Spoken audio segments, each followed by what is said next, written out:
Mr. Kosinski, thank you very much for the movie. I love to have fun at the theater, and I did with Top Gun.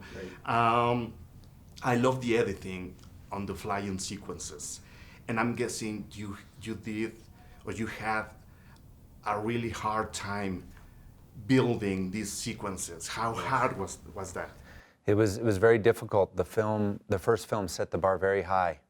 So we worked very hard to figure out how to make this film different and how to push the envelope. So we worked for 15 months on the camera system, working very closely with the Navy to figure out how to get 6 high-quality motion picture cameras into the cockpit with the actors, with Tom Cruise, so that we could capture these aerial sequences for real. And then you had to build the whole thing together, to put all the images together.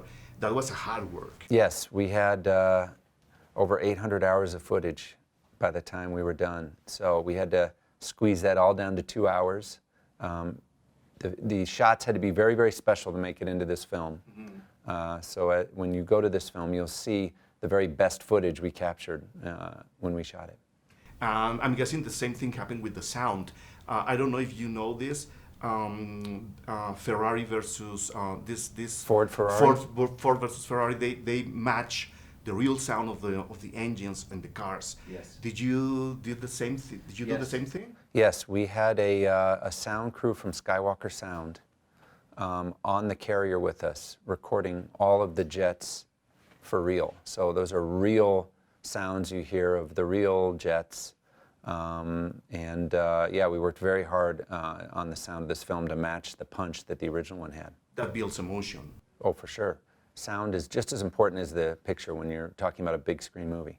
I love that you thought about Tony Scott at the end, because if we talk about having fun at the theater watching movies, Tony Scott is a great character, was a great character. Yes, his spirit was with us. Obviously, having Jerry Bruckheimer produce this film, who did many movies with Tony Scott. Jerry said he felt like Tony's spirit was with us. He feels like Tony is smiling down on us, which for me is very gratifying, because I grew up loving the films of Tony Scott, and obviously his eye, the style of the first film is so important, and I wanted this film to feel like a nice compliment to his. Part of the message of the movie is that humans are more important than machines. Yes. You know, the whole thing with drones and then Maverick working and piloting his own plane. It's the same thing with action movies right now. Like, we need to build action movies like in the 80s, in the 70s, instead of CGI and all that stuff. Yes, CGI is a powerful tool and can allow you to do things and see things could never film, which is amazing. But you know, I think those movies of the 80s didn't have the tools we have today, so their focus was always on story and character, and that's always where your focus should be when making these big films.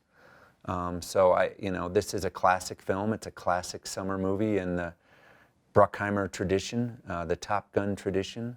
But we did use, the latest tools to capture this story, and we could only have done it with this equipment that we developed. So hopefully we have the best of both worlds.